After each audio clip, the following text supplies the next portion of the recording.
Hare Krishna.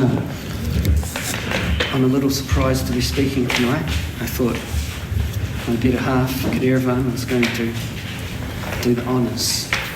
But unfortunately she's not feeling so well, so for better or worse, it's me.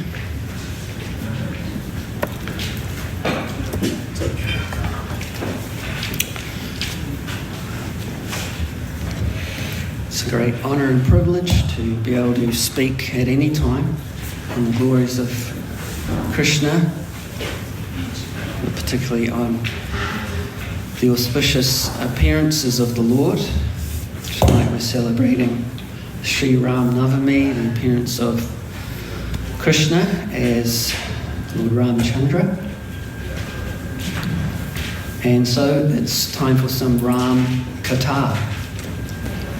And we'll be trying to have 3 variations on Ram Katha this evening.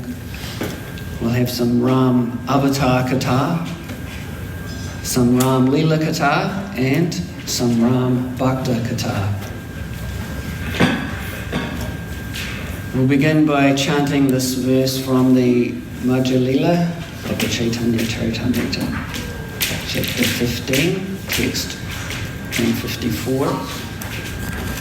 Jai Jai Sri Chaitanya, Jai Nityananda, Jai Jai Sri Chaitanya, Jai Nityananda, Jai Advaita Chandra, Jai Gaura Bhakta Vrinda, Jai Advaita Chandra, Jai Gaura Bhakta Vrinda, Jai Jai Sri Chaitanya, Jai Nityananda, Jai Jai Sri Chaitanya, Jai Nityananda, Jai Advaita Chandra, Jai Gaur Bhakta Vrinda, Jai Advaita Chandra, Jai Gaur Bhakta Vrinda, Jai Jai Sri Chaitanya, Jai Nityananda, Jai Jai Sri Chaitanya, Jai Nityananda, Jai Advaita Chandra, Jai Gaur Bhakta Vrinda, Jai Advaita Chandra, Jai Gaur Bhakta Vrinda.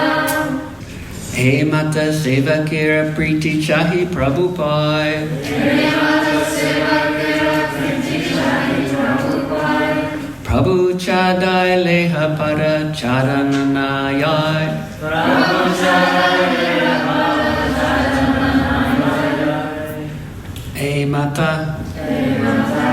like this. Sevakira, of the servitor. Priti, love. Chahi, is wanted. Prabhupai, unto the lotus feet of the Lord. Prabhu Chadai Leha, even though the Lord causes separation. Pada, the lotus feet of the Lord. Chadana Nayai, cannot be given up. So this verse is spoken by Chaitanya Mahaprabhu to Murari Gupta. The servitor must have love and affection for the lotus feet of the Lord exactly like this. Even if the Lord wants separation, a devotee cannot abandon the shelter of his lotus feet. Purport: the word Prabhu or master indicates that the Lord is to be continuously served by his devotee. The original Prabhu is the Lord, Sri Krishna. Nonetheless, there are many devotees attached to Lord Ramachandra, and Murari Gupta is a vivid example of such unalloyed devotion. He never agreed to give up Lord Ramachandra's worship, not even upon Sri Chaitanya Mahaprabhu's request. Such is the chastity of devotional service. As stated in the Antya Lila of Sri Chaitanya Charitamrita, Se Bhakta Danya Jai Na Chade Prabhur Charan, Se Prabhu Danya Jai Na Chade Nija Jan. Durdaiva Se Vakyari Yai Anyastane, Se Thakur Danya Tare Chule Dhari Ane. In a firm relationship with the Lord, the devotee does not give up the Lord's service under any circumstance. As far as the Lord himself is concerned, If the devotee chooses to leave, the Lord brings him back again, dragging him by the hair. Om Jnana Timirandasya Gyananjana Shalakaya Chakshun Militam Yena Tasmai Shri Guruve Namaha. Jai Shri Krishna Chaitanya Prabhu Nityananda Shri Advaita Gadadhara Shivasari Gaur Bhaktivinoda. Hare Krishna, Krishna Krishna, Hare Hare, Hare Rama, Rama Rama, Hare Hare. Translation again. The servitor must have love and affection for the lotus feet of the Lord, exactly like this. Even if the Lord wants separation, a devotee cannot abandon the shelter of his lotus feet. So we'll get back to this verse, which was spoken by Chaitanya Mahaprabhu to Murari Gupta, when we have our little section on Ram Bhakta Katha. First, let's discuss Ram Avatar Katha briefly.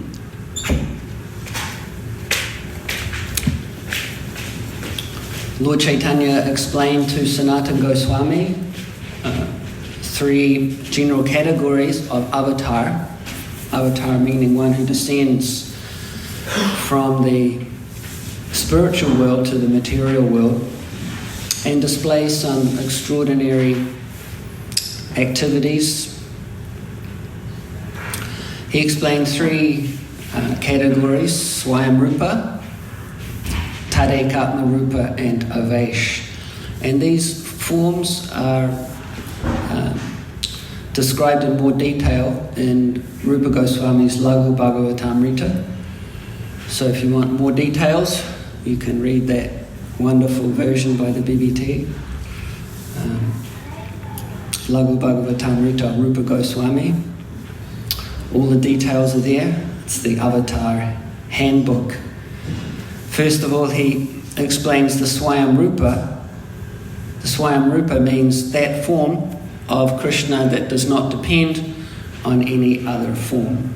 So we know that there's only one form in that category, and that's Krishna. Krishna himself. Krishnastu Bhagavan Swayam. So he is the Swayamrupa, the original form. His form does not depend on any other forms of the Lord. Very unique category. Then Tadekatmarupa. Tadekatmarupa means a form of the Lord who has slightly different features from the Lord, or sometimes very different features. So different bodily form. And although he has the same potency as the original form, he displays slightly less potency. And in some forms of this Tadekatmarupa, a lot less potency. So then the Tadekatmarupa category has two divisions. There is Vilas and Swampsha. So the Vilas forms, they display only slightly less potency than the original form, the Swayamrupa. And the Swampsha forms, they display considerably less potency. And then there is the Avesh. So the Avesh forms are empowered living entities generally. And they serve the Lord in various ways with their particular type of empowerment.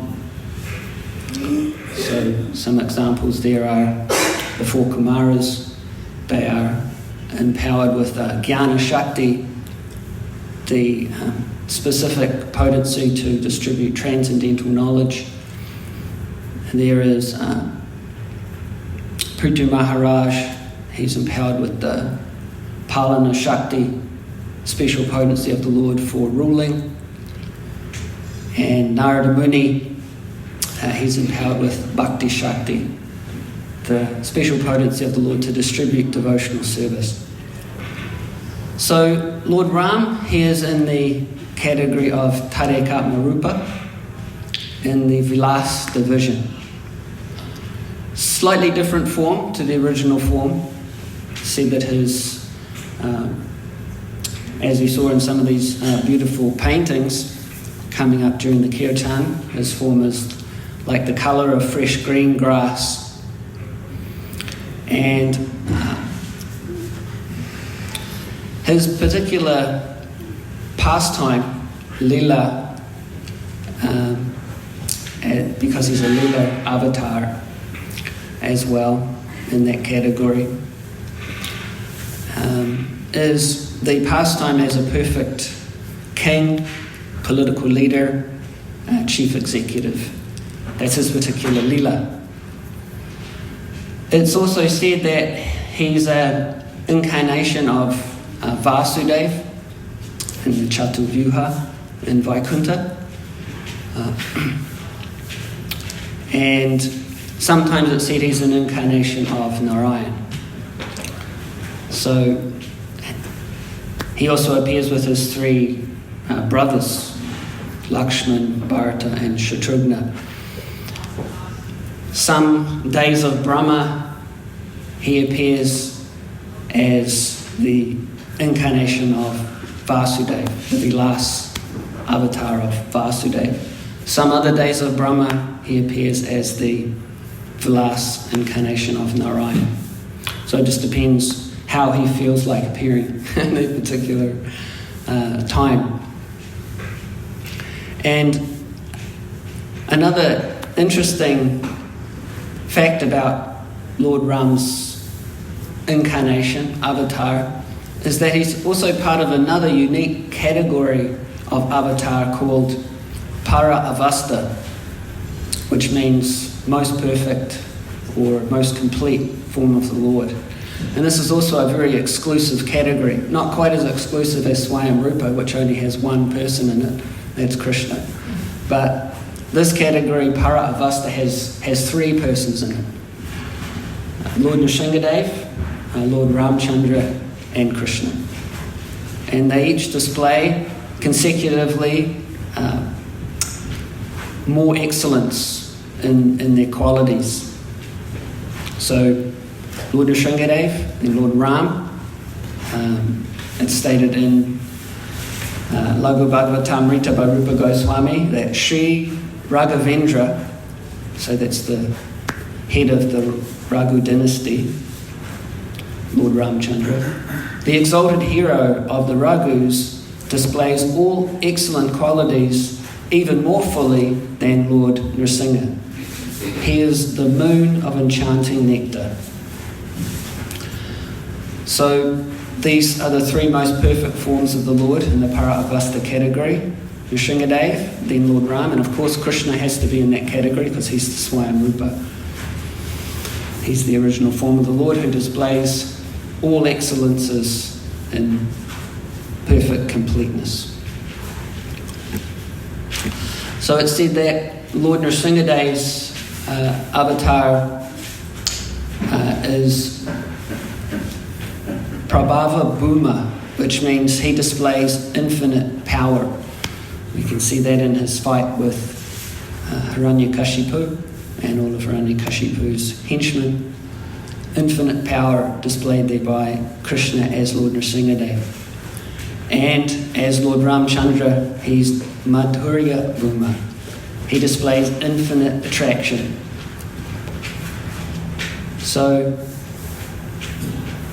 he has his eternal abode, both in the material world and also in Vaikuntha. And all of these avatars do. They all display their eternal planets in the Vaikuntha world. So Lord Ram's is Ayodhya, that exists here in the material world and also eternally in Vaikuntha. So if you're a Ram Bhakta, don't have to worry, you can go back to Vaikuntha and have Lord Ram's association there in Ayodhya eternally. So a few interesting facts there about Lord Ram's avatar.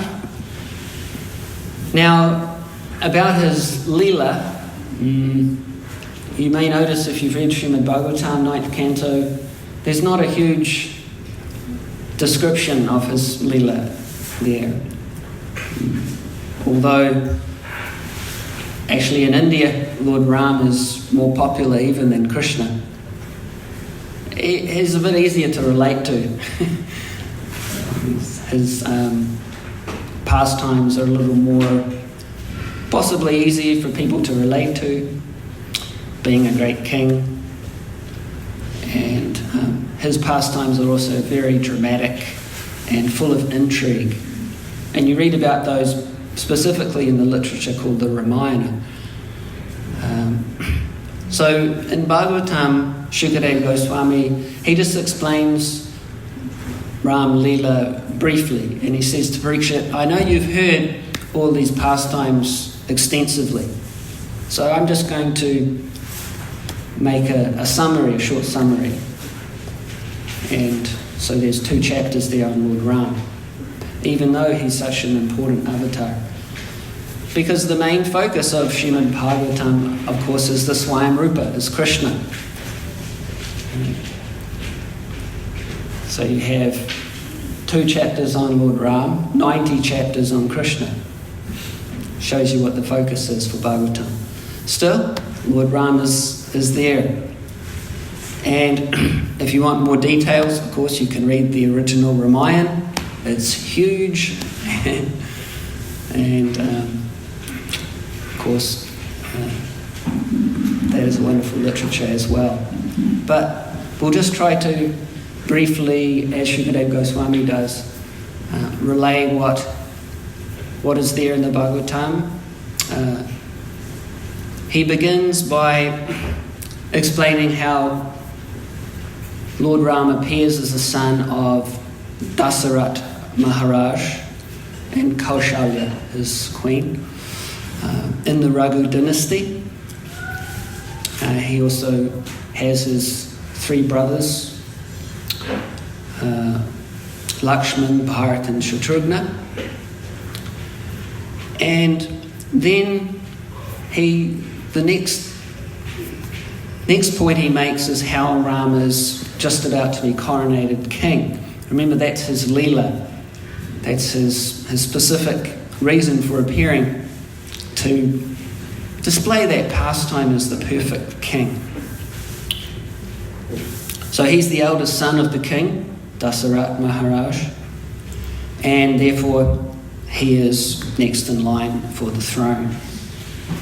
And Dasarat Maharaj, because he's actually a Rajarshi, a saintly king, he's not just a whimsical political leader of Kali Yuga who tries to stay in power for as long as possible even though he's just about to die. He's considering retiring from the political field and taking vanaprastha and getting ready to perfect his life. Because, as the Shastra says, Pancha Sordvam Vanam Brajet, at the age of 50, if you're intelligent, and if not before, then you get ready for the ultimate moment of your life, which is your death. It's like 50's like the yellow light. Like you're driving down the street, you come to the traffic lights, and you see a yellow light. So that's like the age of 50. It's like the yellow light. What does the yellow light mean? It means the red light's coming. So you've got to prepare for that if you're actually intelligent. So great saintly kings like Maharaj Dasarat, they were not trying to stay there in power for as long as possible. They were concerned with perfecting their lives and retiring with enough energy and time left to actually do that. So therefore, in that situation, the eldest son would be the next king. In this case, it was Ram. And Ram was so loved by the people of Ayodhya. It's hard to imagine. If you read this chapter, particularly at the end of the chapter, and we'll read one of those verses in purports in a little while, when you hear about the Ram Raja, the rule of Lord Ram, and how the people were so happy under great Rajashis, saintly kings.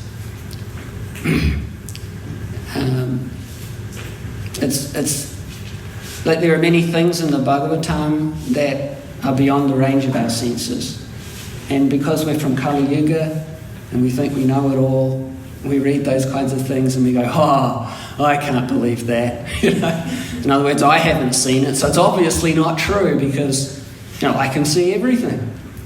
This is Kali Yuga intelligence. Makes sense, right? Well, I was thinking how when you read about Ram Raja, the rule of Lord Ram, and of course before him, his father, Dasarat Maharaj, or Yudhisthira Maharaj, you read about how happy the people were and how they were begging these kings to take the throne, to rule them. It does sound like mythology, actually. Can you imagine anybody doing that nowadays to a political leader?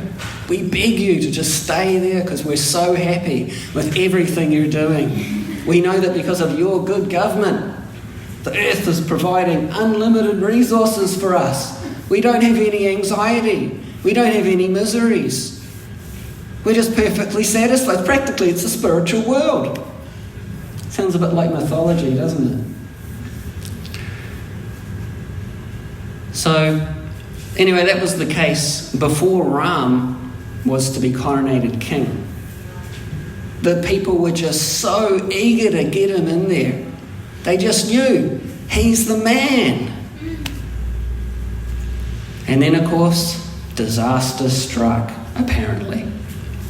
Because Dasarat Maharaj, he had a few wives, as was common for Kshatriyas, not recommended in the age of Kali. But he had a few wives, and one of the wives served him very nicely when he was on the battlefield, actually saved his life practically. So he promised her a benediction, and as you may have noticed, often when benedictions are given in the Bhagavatam and other Vedic literatures like the Mahabharata, the person doesn't take the benediction straight away. They save it up for a rainy day. So she was like that. She said, oh, okay, well, I'm all good now, but I'll get this from you in the future. Little did Dasarat Maharaj know what that would actually mean. So the day before Ram was to be coronated king, when everyone in the kingdom and everyone in the world had so much anticipation for the glorious moment when the Supreme Personality of Godhead himself would become their leader. Dasarat Maharaj's wife, Kaikeyi, pulls out the trump card and says, remember that benediction that you said you'd give me? Anything I wanted? Music to a lady's ears, right? Husband says, I'll give you anything you want. He says, yes. She says, well, you know about that little point about Ram becoming the king tomorrow? I don't want him to be the king. I want my son, Bharat, to be the king. So Dasarat Maharaj just couldn't believe his ears. What? And she said, and not only that, but I want you to send Ram to the forest for 14 years. So this was like a thunderbolt on the heart of Dasarat Maharaj. He just couldn't believe it.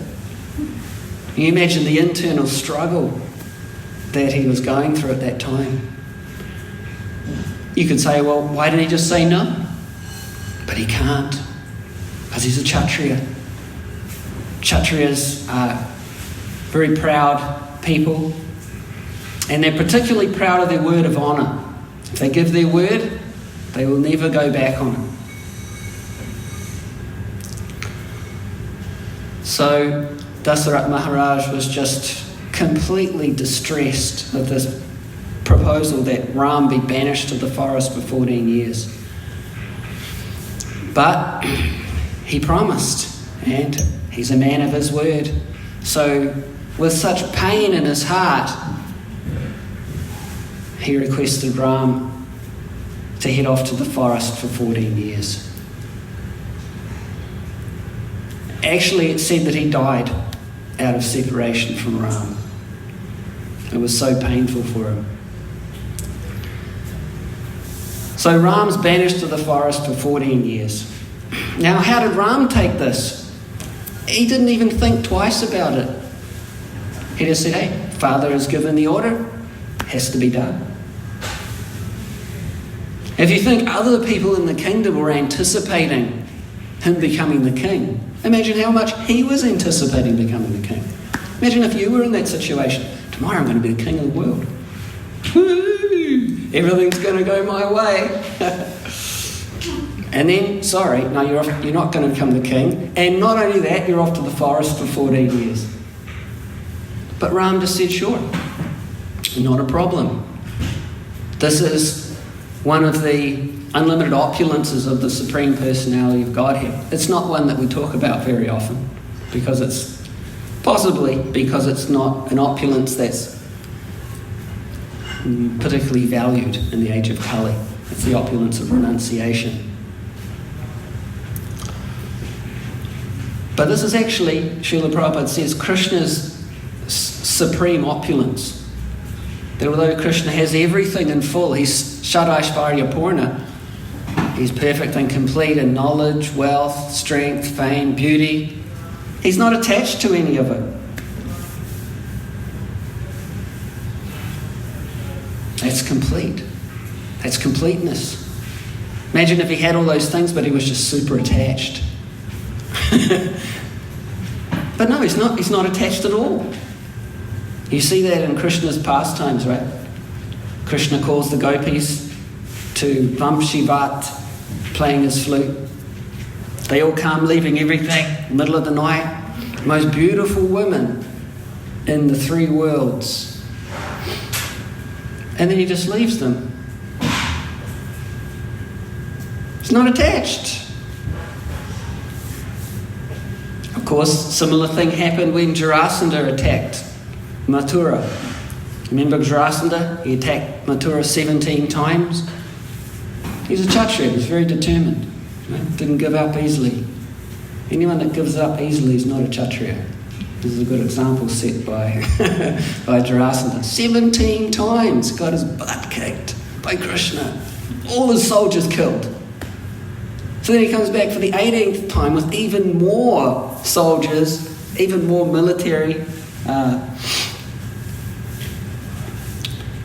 And Krishna comes out of the city and to meet Jarasandha for the 18th time. He's already whipped him 17 times.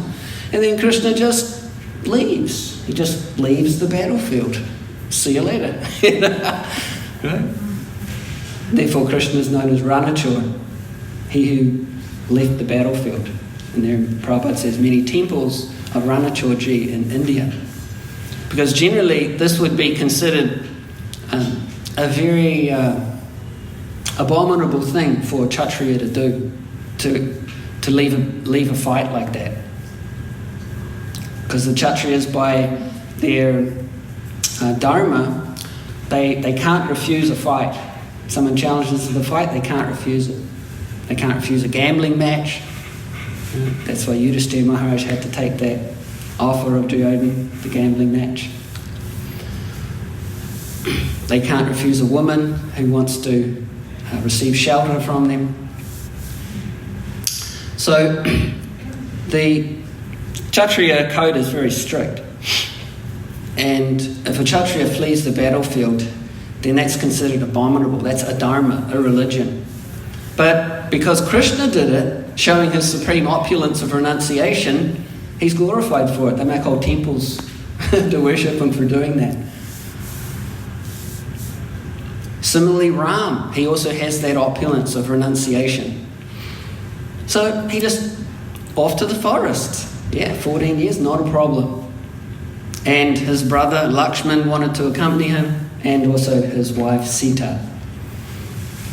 It's said, the Bhagavatam says that he gave up his kingdom as a liberated soul gives up his life. In other words, not a problem.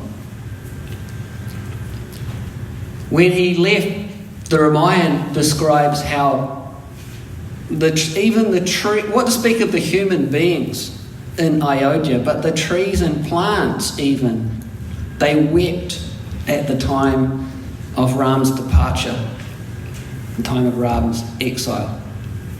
What to speak of the people? Everyone was just completely shocked and in so much distress.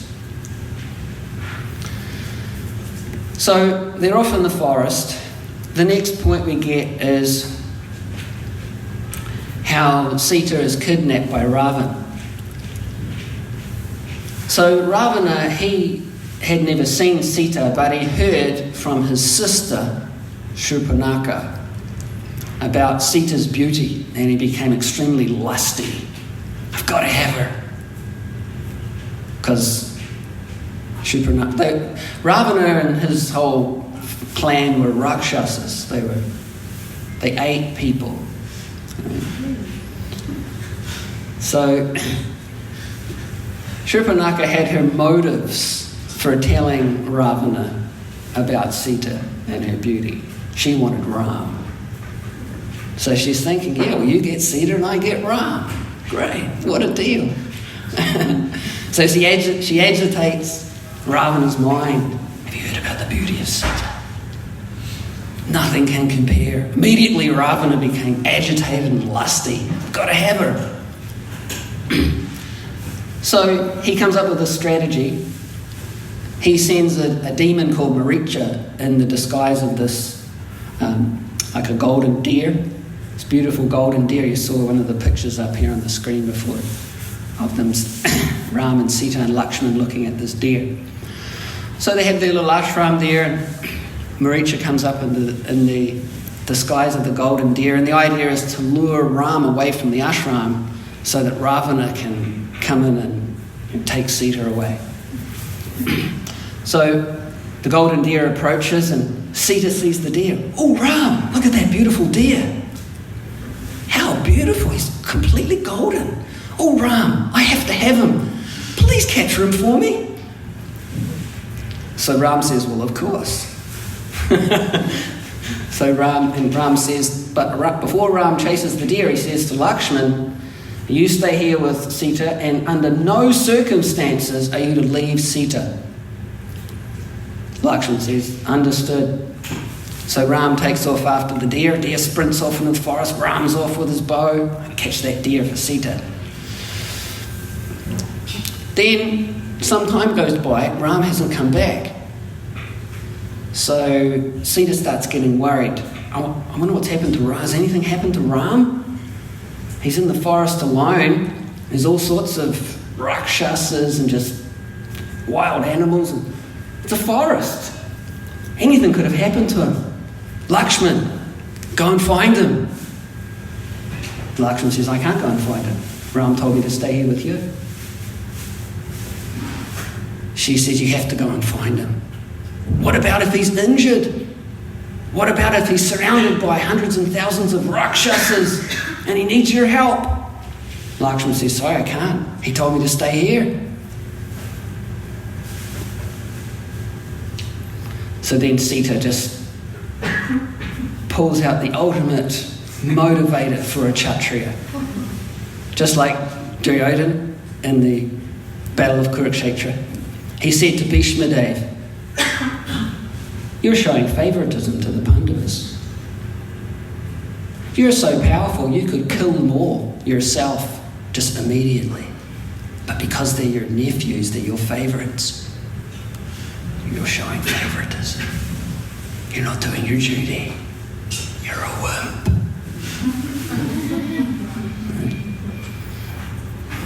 That was enough for Bhishma Dev. He said, you rascal. I'll show you. I'll make 5 arrows, 1 for each of the Pandavas. And tomorrow they'll all die. So that's how you motivate a Kshatriya, if you want to do that. And if you know any Kshatriyas, do. find so many today. Jajam Kali, right? Kalo Shudra Sambhava. So Sita, she knew, you want to motivate a Kshatriya, you just call him weak. So she said, you're afraid, aren't you, Lakshman? You're afraid of going into the forest by yourself. So that was just too much. Lakshman couldn't take that. So he said, okay, I'm going, but I'm going to draw this circle around you. And as long as you stay in the circle, everything will be okay. Step outside the circle, and anything could happen. So whatever you do, promise me, stay inside the circle. So she says, yes, it's fine. Just go and get Ram. So Lakshman heads off, and then Sita's standing there inside the circle. And after a while, she starts getting afraid. Oh, now Ram's gone and Lakshman's gone. And I'm here in the forest by myself. It's getting dark. But then she notices some rustling in the bushes and, oh, who's that? Oh, it's a Brahmin. Yeah, Brahmins, they live in the forest. So then this Brahmin comes over and says, oh, what are you doing here? A lady alone in the forest by herself? And Sita says, yeah, it's a little hard to explain. He says, well, aren't you going to offer your obeisances? After all, I am a Brahmin. I'm a saintly person. She said, well, yes, but if I offer my obeisances, I'm going to have to step outside the circle. He said, what do you mean? What's this about the circle? She says, well, Lakshman told me not to go outside the circle, and otherwise anything could happen. He said, but I'm a Brahmin. What could happen? I'm a saintly person. She says, yeah, but Lakshman said not to do it. He said, you're performing a religion, not offering obeisances to a saint. You'll be punished. You'll go to hell. She offered her obeisances, and the so-called Brahmin ripped off his disguise. It was Ravan. Grabbed her by the arm and off to Lanka. So with his mystic powers, he flew her to Lanka. Of course, Ram came back, Lakshman came back, and there was just a circle there. No Sita. Ram said to Lakshman, what happened? Lakshman, it was a difficult situation.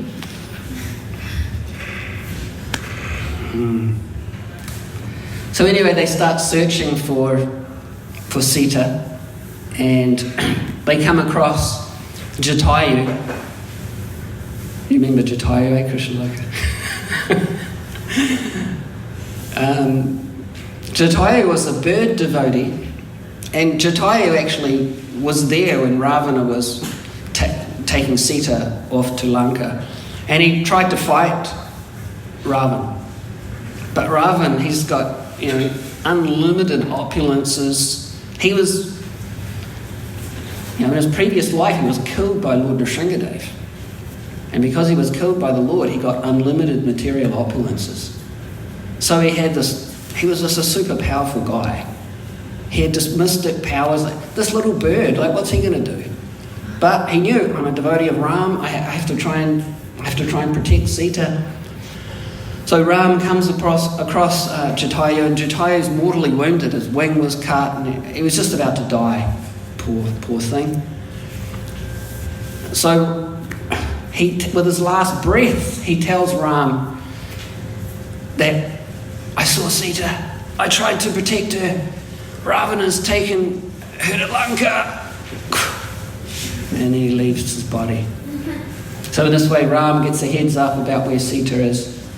He knows what to do. And like a son, he performed Jatayu's last funeral rites. He was so grateful to Jatayu for his service, even though he was unsuccessful in his service, apparently. But he pleased Ram. To the point where Ram performed his funeral rites like a son would. So then Ram knew, I've got to go to Lanka, I've got to rescue Sita. He had some battles in the forest with certain demons, killed them, like Kabanda and Vali. And he made friends with the monkeys in the forest, headed by Sugriv. Do you remember Sugriv, Kadira? We were all in the play many moons ago. Kadira was Sugriv, Krishnaloka was Jatayu, and I was Lakshman, the brother of Ram. Yes, Kadira was Sugriv, king of the monkey people. So Ram made friends with Sugriva and of course Hanuman, and they went to the shore of the ocean to get to Lanka. They waited there for 3 days for the ocean to turn up. I can't recall why the ocean had to turn up, but for some reason the ocean had to turn up in person. And Ram was waiting for 3 days for this. He was fasting for 3 days, and after 3 days he became angry at the ocean's falling asleep at the wheel, apparently. And so with his anger, he just glanced over the ocean, and just by his anger, he heated up the whole ocean. And all the living entities in the ocean began frying in the ocean from the anger of Ram. So then the ocean realised, I think I've got to make an appearance. So she did that. And she offered prayers to Ram, saying, actually, I'm sorry, I'm just ignorant. I didn't realise you were the supreme, that you were transcendental to the 3 modes of material nature. Now, please, build a bridge over me, over my waters. Although the waters don't present any impediment to you, please make a bridge of floating stones across the ocean, across my waters, so that in the future, great heroes will glorify you. So that's what Ram did with the help of the monkey soldiers, Hanuman and Sugriva, other monkey soldiers. They took these great mountain peaks and they made this bridge to Lanka. And by the mystic power of Ram, these mountain peaks floated on the water. So then they go across the bridge, Ram and his army of monkey soldiers. They invade Lanka. And the monkeys, they destroyed Lanka. The Bhagavatam says, destroyed the crossroads, the platforms, flags and golden water pots. Says that the city looked like a river agitated by a herd of elephants. It's not a common sight here in New Zealand to see a river agitated by a herd of elephants, but you can try and imagine what that would be like.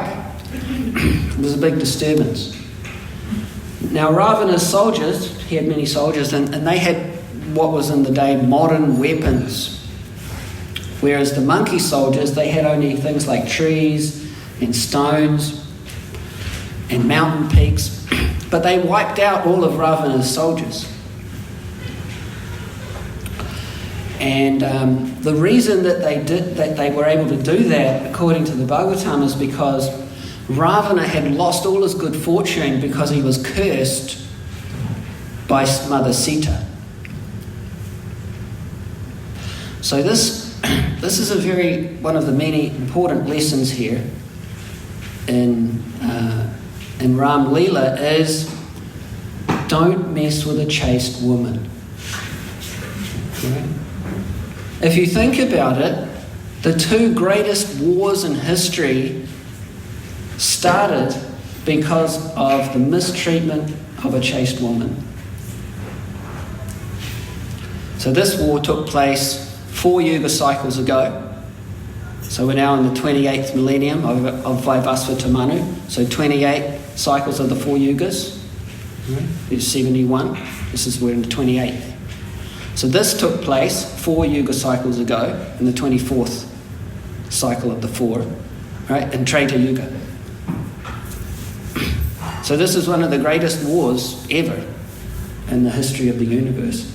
It started because of the anger of Mother Sita. And she cursed Ravana. Therefore he lost all this good fortune. And this huge war took place just because of that. The other one, of course, was the Battle of Kurukshetra.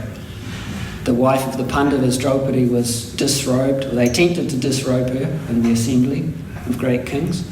And because of that, the Kauravas lost all their good fortune and lost their kingdom as well.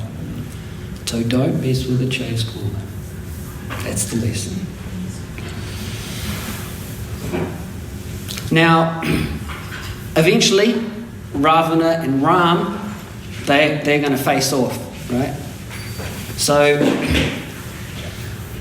at the point where Ravana personally goes to attack Ram after all the soldiers have been basically wiped out, he gets in his airplane. He's got this mystic airplane, and from above he's shooting arrows at Ram. And Ram just starts rebuking him. This is very common in Kshatriya culture, that before you kill someone, you rebuke them, right? So rebuking is a very important part of Kshatriya culture, but you've got to make sure you're a Kshatriya and you're doing the right thing before you rebuke someone. So in this case, Ram was a Kshatriya, and he was doing the right thing, rebuking Ravana. And it must have been a great pleasure for him as well. Of course, we know Ravana is actually a devotee of Ram, or a devotee of Lord Narayan. He's Jai, right? One of the two gatekeepers in Vaikuntha, who fell from Vaikuntha, apparently, to take part in the Lord's pastimes of fighting. This is the one of the similarities, or an important similarity, between those three avatars who are in the Para-Avasta category: Lord Nrsingadev, Lord Ramchandra, and Sri Krishna.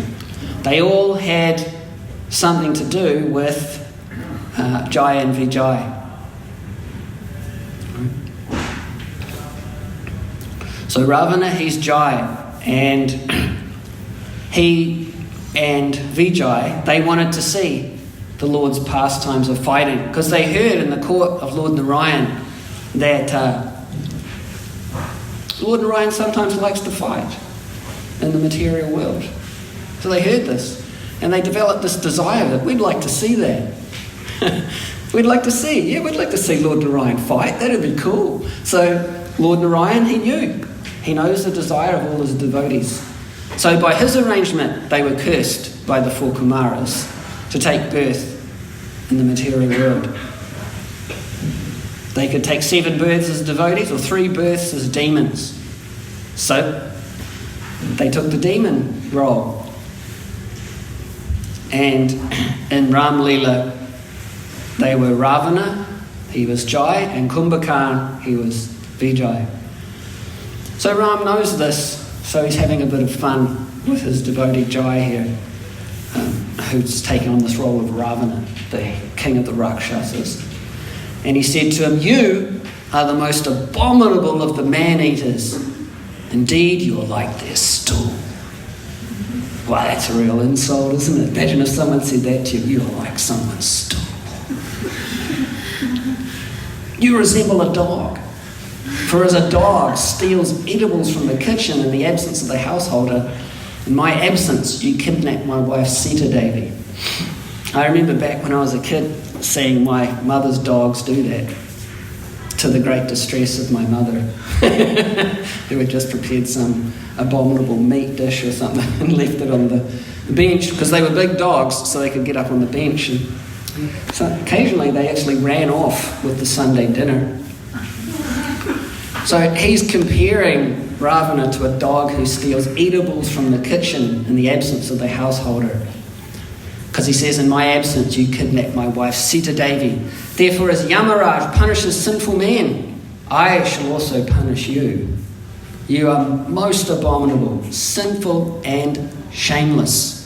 Today, therefore, I, whose attempt never fails, shall punish you." So this is the build-up. And then we come to the climax. After thus rebuking Ravana, Lord Ramachandra fixed an arrow to his bow, aimed at Ravana, and released the arrow, which pierced Ravana's heart like a thunderbolt. Remember that picture? It was up there. Ravana's coming down from the sky. Ram shooting that arrow, piercing his heart like a thunderbolt. Upon seeing this, Ravana's followers raised a tumultuous sound, crying, "Alas, alas, what has happened? What has happened?" As Ravana, vomiting blood from his 10 mouths, fell from his airplane, just as a pious man falls to earth from the heavenly planets, when the results of his pious activities are exhausted. So in this way, Ravana finishes his second birth in the material world, being killed by Ram, and of course he will take birth in the next life as, does anybody know? Shishupal, the determined enemy of Krishna, and being killed by Krishna, the Swayamrupa, he would then go back to Vaikuntha.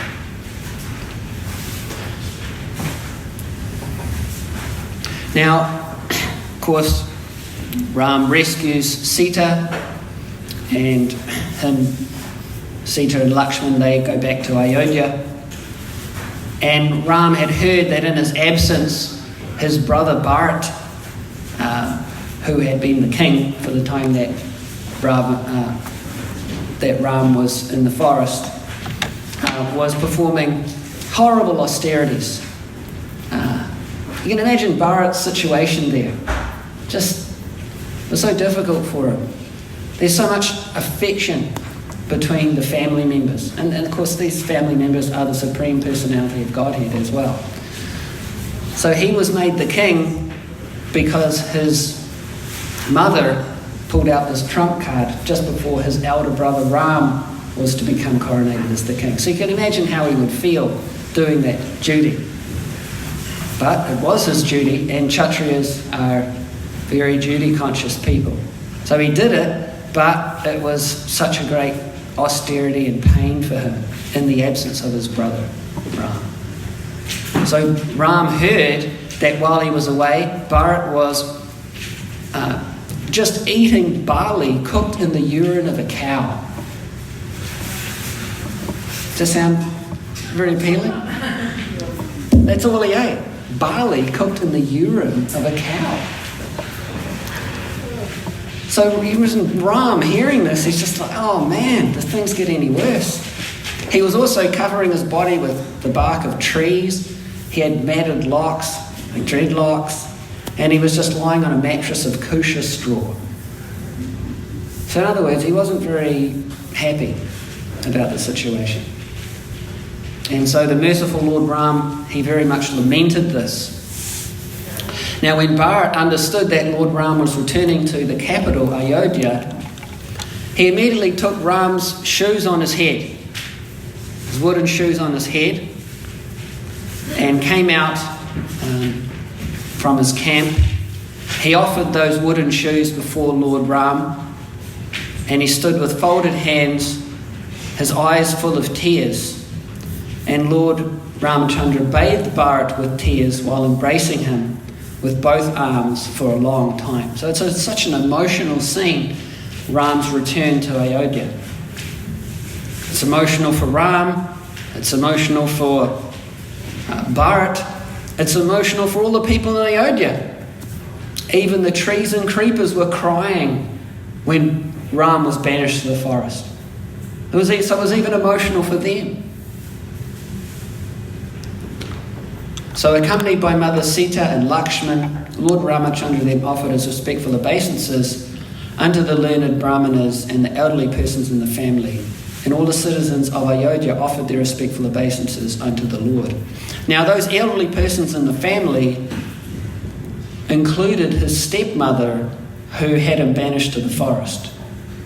Ram had no ill feelings against her at all.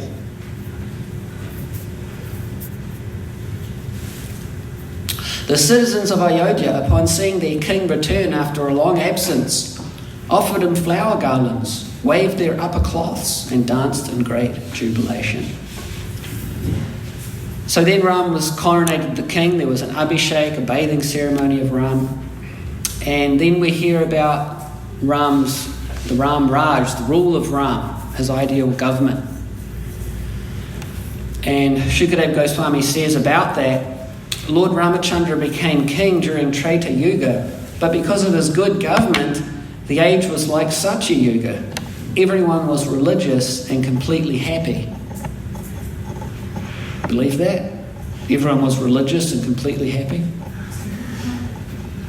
Imagine if we said that to people at the Soul Feast. Okay, everybody, thanks for coming tonight. I'd like you to all be religious, and in that way you'll be completely happy. Well, you go to a book distribution. Oh, what are these books about? They're about people becoming religious and therefore completely happy. Would you like one? How about a set? But religious doesn't mean that you just believe in something.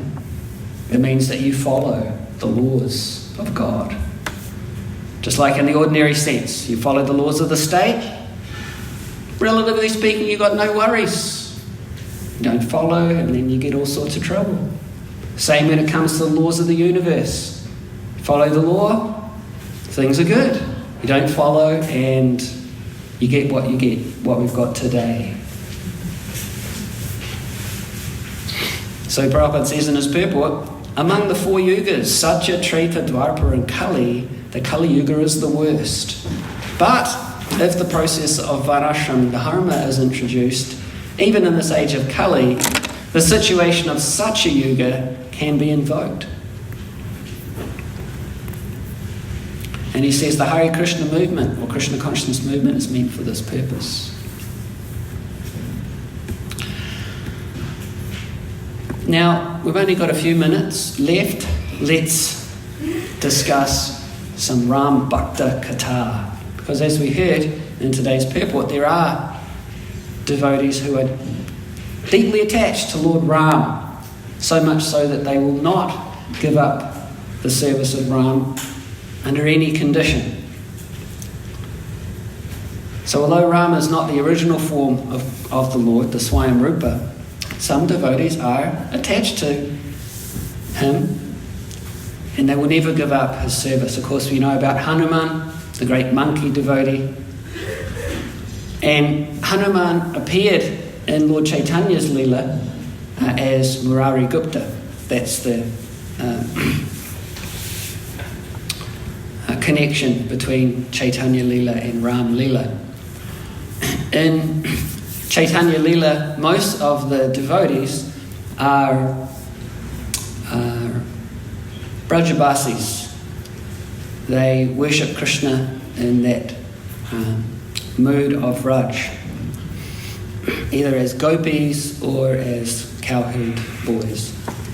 But then there's also Murari Gupta, who is a great devotee of Lord Ram.